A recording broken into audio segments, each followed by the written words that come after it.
रही है उसमें कितना केमिकल्स है, उसकी जो पौष्टिकता जो है, एक Indian council of medical research as well as world health organization की स्टडी है जहाँ पे ये कहा जाता है कि हमारे जो आजकल जो हमें खाना पीना जो मिल रही है उसकी जो पौष्टिकता, जो न्यूट्रिशनल वैल्यू है, वो करीबन 40 से 44% घट गया है।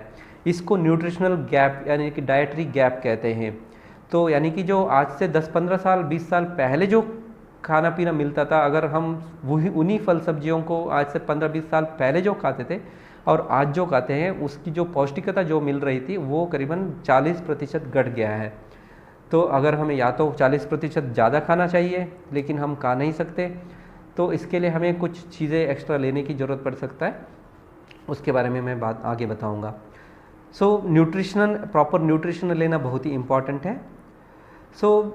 इसको कैसे हम प्रिवेंट कर सकते हैं, डाइटरी गैप को हम अगर वो करना है तो हमें 2-3 चीज़ें ध्यान रखना है। कुछ मैक्रोन्यूट्रिएंट्स होते हैं, कुछ माइक्रोन्यूट्रिएंट्स होते हैं।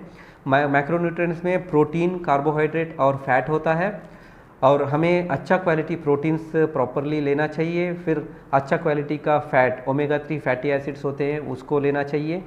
और मल्टीविटामिन्स एंड मिनरल्स माइक्रोन्यूट्रिएंट्स में आते हैं। कार्बोहाइड्रेट तो हमारे डाइट में बहुत ज़्यादा है, तो उसके बारे में बात करने की कोई खास ज़रूरत नहीं है।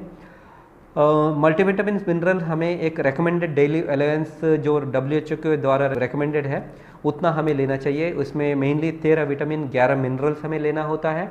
अगर हम इसको भरपूर मात्रा में लेते हैं तो हम बहुत सारे बीमारियों से बच सकते हैं। और तीसरी एक और बहुत ही इम्पॉर्टेंट चीज़ है जिसको हम कहते हैं एंटीऑक्सीडेंट। एंटीऑक्सीडेंट्स के बारे में बोलने से पहले मैं कुछ फ्री रेडिकल्स जो इन सब लाइफस्टाइल की एक वजह है जिसको हम फ्री रेडिकल्स कहते हैं। ये एक फ्री रेडिकल जो हमारे खाना जब पचता है ऑक्सीजन के साथ जो कंबाइन होता है उसमें एक केमिकल रिलीज होता है जिसको हम फ्री रेडिकल कहते हैं। ये फ्री रेडिकल पूरे शरीर में हमारे खून के ज़रिए घूमता है, और जहाँ पे भी ये फ्री रेडिकल हमारे शरीर को अटैक करता है वहाँ पे उसकी डैमेज शुरू होता है। जैसे खून की नस के अगर असर होता है तो ब्लड प्रेशर हो सकता है।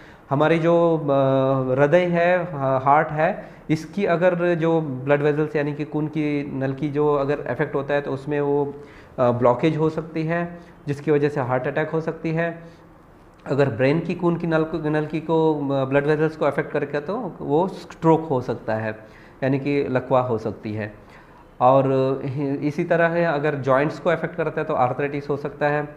और जो हमारे सेल के अंदर जो DNA है जिसको हम सेल की सॉफ्टवेयर कहते हैं, अगर इसको अफेक्ट किया तो इसका एक ऊपर असर हो गया तो एबनॉर्मल DNA हो जाता है। एबनॉर्मल DNA से जब नए सेल बनते हैं वो एबनॉर्मल सेल्स बनते हैं, धीरे धीरे एबनॉर्मल सेल्स इकट्ठे होकर कैंसर बन जाता है।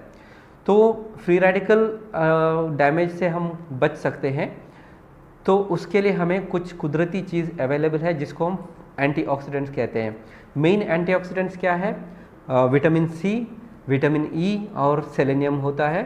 और भी बहुत सारे फाइटोफैक्टर्स कहते हैं जैसे लाइकोपीन है, बीटा कैरोटीन है, EGCG इलैजिक एसिड कहते हैं, और भी बहुत सारी चीज़ें हैं। तो अगर हम इन सब को नियमित रूप से लेते हैं तो हम फ्री रेडिकल डैमेज से बच सकते हैं। हमें फ्री रेडिकल डैमेज से बचने से बहुत सारे लाइफस्टाइल डिसीज़ से हम बच सकते हैं। अर्न प्रिंसिपल के बारे में हमने बता दिया, हमारे हेल्थ को हमें कमाना है। और प्रिवेंशन के कैंसर से बचने के लिए कुछ चीज़ें हम कर सकते हैं जिसको हम सेल्फ एग्जामिनेशन कहते हैं। सबसे इम्पॉर्टेंट, जो भी तंबाकू सेवन करते हैं या स्मोकिंग करते हैं उनके लिए ज़्यादा ज़रूरी है, लेकिन ये सिर्फ उनके लिए नहीं, सबके लिए ज़रूरी है ओरल सेल्फ एग्जामिनेशन। हर रोज़ हम ब्रश करते हैं, आईने के सामने खड़े होकर ब्रश करते हैं, हम अपने आप को एग्जामिन कर सकते हैं। और इसमें हम ओरल कैविटी में अगर कोई तंबाकू खाता है उसमें वाइट पैचेस हो सकता है, रेड पैचेस होते हैं। वाइट पैचेस को ल्यूकोप्लेकिया कहते हैं, रेड पैचेस को एरिथ्रोप्लेकिया कहते हैं, और ब्लैक पैचेस को मेलानोप्लेकिया कहते हैं। अगर इस टाइप की कुछ पैचेस है ये प्री कैंसरस कंडीशन हो सकते हैं, यानी कि ये आगे जाके कैंसर में बदलाव हो सकती है।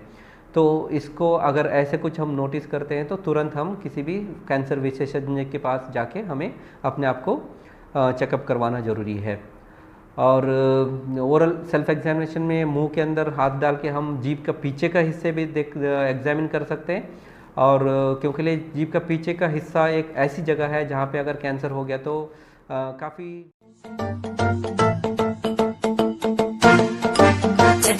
उत्साह सम्भ्रम भ्रमन्यता